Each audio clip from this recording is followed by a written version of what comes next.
réponse, c'est vous qui allez me la donner. De manière générale, je dis ça très sincèrement. Parce qu'on ne sait pas quand on fait un film ou quand on fait, on ne sait pas bien pourquoi. J'ai pas vécu ça, moi. C'est un film très personnel, mais ça n'est pas autobiographique. C'est peut-être pour ça qu'il est personnel, d'ailleurs. Donc je vais travailler là-dessus, hein. D'ici la sortie, c'est votre travail. Et alors, tu as réussi à emmener évidemment ton ami Ben avec toi, et je crois qu'il est arrivé sans même lire le scénario, tu as dit je fais le film, il t'a dit j'arrive. Exactement. Je parle de Benoît Poelvoorde. De Poelvoorde, oui. Oui, quand j'ai écrit, enfin j'ai dit à Benoît, enfin je commençais à écrire, je pensais à lui pour le rôle du père. Et comme on est copains, je lui ai dit, j'ai écrit un film en ce moment, j'aimerais que tu joues dedans. Il m'a dit, bah oui, je joue dedans, avec plaisir. Mais sans... il n'avait pas lu le scénario. Et je lui envoie, je me souviens, on s'était vu, c'était l'avant-première de Rien à déclarer. Et donc je lui dis, mais t'as lu le scénario? Il dit, non, je l'ai pas lu, mais je fais le film, t'inquiète pas. Et sa femme l'avait lu, et elle m'avait dit, ah, c'est super, et tout, mais Ben l'avait toujours pas lu. Et un jour, je reçois un coup de fil de Benoît, me disant, et très ému, c'est-à-dire Benoît, pas comme d'habitude, c'est-à-dire où il rigole toujours un peu de tout, enfin bon, Benoît quoi. Et là, il était très touché, très ému, et tout, il me dit, j'ai lu, il dit, voilà, oui, ça me touche beaucoup, et je le connais bien, mais je sais pas toute sa vie, heureusement, et il m'a dit, bah ouais, ce que tu as dans le film, ça m'est arrivé en fait. Enfin voilà. Il me dit, il a perdu, moi je ne le savais pas, il avait perdu son père d'un accident, mais lui il l'a su, on ne lui a pas caché, quand il était petit, quand il avait 10 ans.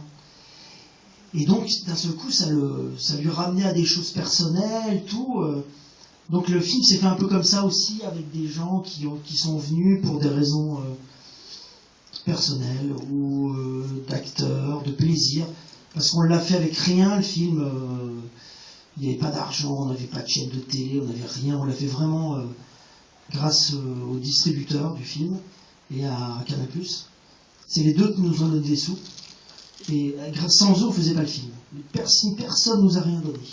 Donc ça veut dire tous les comédiens, les techniciens, tout le monde est venu, pas gratuitement, mais pratiquement. Vraiment, les gens, c'était vraiment pour le plaisir de faire le film, en lisant le scénario. Ça se ressent quand on voit le film. Alors, Lolita, est-ce que tu peux nous raconter maintenant que je suis un peu passé, comment tu es arrivé dessus? Est-ce que tu as fait des essais? On t'a proposé de faire des essais? Oui, comment ça se passe? Mais je connaissais déjà Jean-Paul. Tu connaissais déjà Jean-Paul, d'accord. Depuis que je suis née. Oui. Parce qu'en fait, Lolita, c'est la fille... Non, t'as raison. Vas-y, raconte. Raconte à nous, parce que tu vois... Je suis la fille du chef opérateur de Jean-Paul, donc ils se connaissent depuis longtemps. Et du coup, il avait déjà pensé à moi un petit peu, et j'ai quand même passé les essais, et j'ai été prise. Voilà. Quand tu as passé les essais, il y avait évidemment d'autres candidatures. Oui, bien sûr. Voilà, quand on a passé les essais, vous êtes combien, par exemple? Je sais pas beaucoup, parce que moi, j'en vois pas beaucoup, moi, mais j'en vois 5-6 peut-être.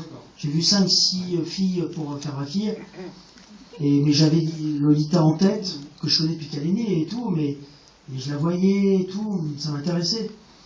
Donc voilà, je lui ai fait passer les essais, et ces essais ont été plus que concluants. Et les essais, ça consiste en quoi? On donne un texte, on demande de faire quoi? Oui, on demande un texte et on demande de jouer le personnage. Ah d'accord, déjà un texte qui a trait au personnage. Et donc là, tu as su que tu étais retenu? Non, j'y suis appris. Tu l'as su pas après les essais, on t'a dit... Et alors comment ça se passe? On te dit, voilà, on va tourner... telle date, etc. Mais je sais que tu vas à l'école, donc... Oui, mais c'était pendant les vacances. Pendant les vacances, ouais. Ah d'accord. Le réalisateur a mis la délicatesse de tourner pendant les vacances. Voilà. Ah très bien, pour que tu sois libre. En plus, comme il y avait le petit garçon, on est obligé de tourner les périodes de vacances, c'est trop compliqué ça. Et ton premier jour de tournage, t'es arrivé, t'as croisé... je suppose, acteur, actrice, c'était qui? C'était Claude Brasseur et Mimi. Ah quand même, j'allais dire, de réalisateurs mythiques du cinéma français. Et alors qu'est-ce que ça fait de les croiser? C'est impressionnant, mais après on s'habitue vite, puis il y a l'ambiance du tournage, tout ça, donc c'est plaisant. Après, jouer avec eux, ils sont sympas, donc il n'y avait pas... Justement, Jean-Paul, comment on fait, je veux dire, pour que Claude Brasseur, tu me dis, ils sont tous venus, bon, je veux dire pas sans être payés, mais enfin, je veux dire parce que ça leur faisait plaisir, Claude Brasseur, Mignot, Gilles Lelouch, etc. Comment... Gilles, lui, c'est à part, parce que c'est un copain, il avait mon premier film, c'est un pote, Gilles, donc c'est à part.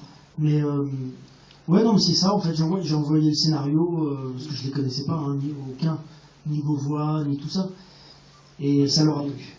Ouais, ça leur a plu, le scénario leur a plu, et puis voilà, moi j'ai appelé les agents des comédiens en disant qu'on n'avait pas d'argent pour le film, et donc j'ai dit ce qu'on va faire, comme on n'a pas d'argent, et qu'on ne peut pas faire de différence, en fait, que ce soit Lisa Martineau qui joue Miu Miu jeune, Harley Jover, Claude Brasseur, Miu Miu, qui j'ai oublié encore, enfin bref, tous les comédiens, j'ai dit on va payer tout le monde pareil.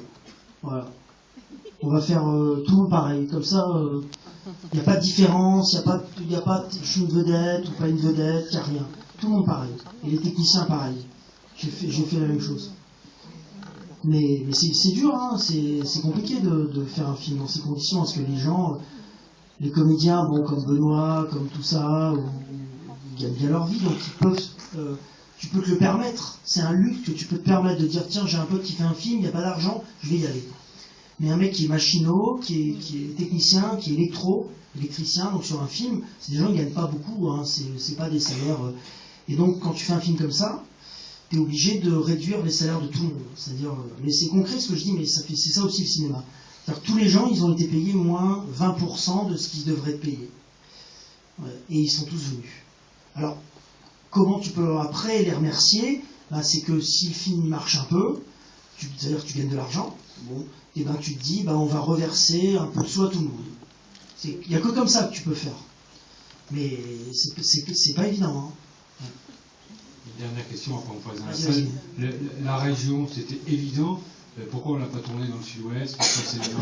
Parce que moi je suis de là-bas, alors c'est vrai que j'avais envie de ça, j'avais envie de ces grandes plages, j'avais envie de ça, de cette beauté sauvage du Nord qui m'intéresse, qui n'est pas un lieu a priori de villégiature et de vacances, qui n'est pas un lieu où on va spontanément, où c'est pas facile. Je voulais pas que mon personnage aille dans un lieu facile, je voulais pas qu'il quitte Paris et qui dit je vais sur la Côte d'Azur ou je vais à la Baule. C'est facile d'aller sur la Côte d'Azur ou à la Baule. Le voyage n'est pas difficile.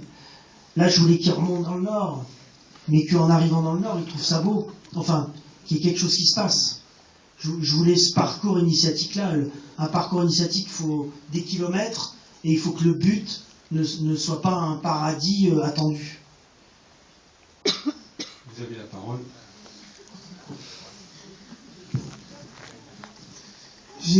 Bravo pour ce film très touchant. J'ai deux questions à poser, une à Jean-Paul Rouve et une à Lita. Je vais commencer par Jean-Paul Rouve. Je voulais savoir, par rapport à la distribution des acteurs, j'ai repéré dans votre film le présentateur d'une émission très connue de musique classique sur France 2, France 3, et je voulais savoir comment vous l'avez contacté, que vous me disiez grosso modo comment c'est... Jean-François Digel. Oui, bien sûr. Voilà. Et oui, ça va. Enfin, je trouve que ces émissions sont vraiment bien parce qu'il arrive à vulgariser la musique classique et l'art en général. Et je voulais ça en fait. Ça m'intéressait dans le film de prendre un morceau. Là, c'est en l'occurrence l'Adagio d'Albinoni. Et je voulais ça. Je voulais partir d'un morceau et l'expliquer. Pour expliquer pourquoi un morceau est beau. Parce qu'aujourd'hui, c'est ce qu'il fait lui d'ailleurs dans son travail. Nous tous, on voit des tableaux, on voit tous la Joconde ou un autre, ou un tableau de Van Gogh, et on dit c'est beau parce qu'on nous a dit que c'était beau depuis qu'on est né, quoi, en gros. Mais on ne sait pas pourquoi c'est beau, en fait, au fond. Il y a plein de raisons. Donc ça m'intéressait là de faire ce travail-là, et lui il fait ça.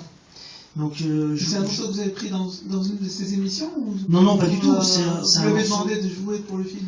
Non, pas du tout. C'est un morceau qui existe et je lui ai demandé de m'en parler. Mais ce morceau m'intéressait parce que ce morceau il est faux. Enfin c'est pas, enfin comme on dit dans le film, c'est pas d'Albinoni quoi.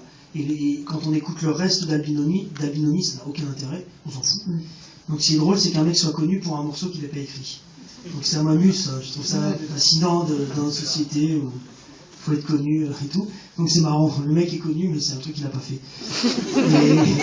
Donc je trouvais ça une joke sur l'histoire du mensonge, surtout. Et ça me plaisait que lui vienne dans une école pour raconter ça à des enfants. Voilà, c'est pour ça que j'ai fait appel à lui. Ok. La question pour Lolitas, et je voulais savoir, votre personnage dans le film qui fait du piano, là, je voulais savoir, vous en jouez, tu en joues dans la vie ou t'as appris certains morceaux, t'as fait des répétitions pour le film? Non, j'en jouais quand j'étais petite, et sauf que j'ai arrêté quand j'avais 5-6 ans, donc j'ai tout perdu.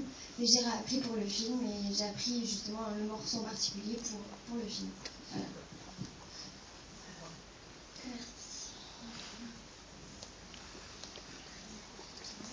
J'ai le micro, allez-y, si vous voulez faire part de vos réflexions par rapport au film.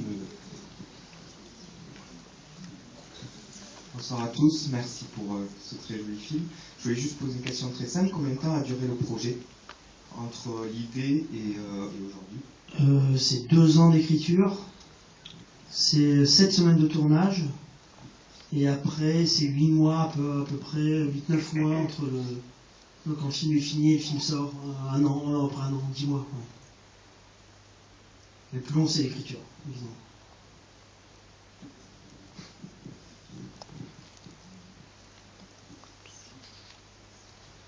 Oui, allez-y. Oui, bonjour.